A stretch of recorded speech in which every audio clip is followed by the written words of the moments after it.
लग्नानंतर होईलच प्रेम या मालिकेच्या पुढील भागामध्ये आपण बघणार आहोत की इथे सर्वजण बसलेले असतात आणि नंदिनी रडत असते आणि रडत रडतच सांगते सगळ्यांना की डॉक्टर मला म्हणालेत की माझं आई होणं कठीण आहे. आणि ती इतकं रडत रडत सांगते की त्यामुळे आता जीवा तिचा घट्ट हात असा पकडतो आणि प्रेक्षकांनो तेवढ्यात डोरबेल वाजते आणि सगळ्यांचं लक्ष डोरबेलकडे जाते म्हणजे काव्या.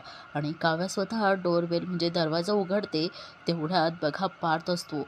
लगेच पार्थ तिला असं उचलून घेतो आणि म्हणतो की अरे वाटीभर साखर वाटा रे सगळ्यांनी. आणि पार्थ मोठ्यानेच बोलतो की माझी बायको आई होणार आहे. आणि बघा प्रेक्षकांनो ही आनंदाची बातमी जेव्हा पार्थ येत असतो तेव्हा तिथे मानिनी काकू विक्रम काका लगेच त्यांच्याजवळ जातात. इकडे आपण बघतो की नंदिनीला देखील काही क्षणापुरती आनंद झालेला असतो. यावर बघा प्रेक्षकांनो लगेच नंदिनीचा चेहरा उतरतो आणि आता विक्रम काका मानिनी काकू ह्या दोघांचंही कौतुक करतात.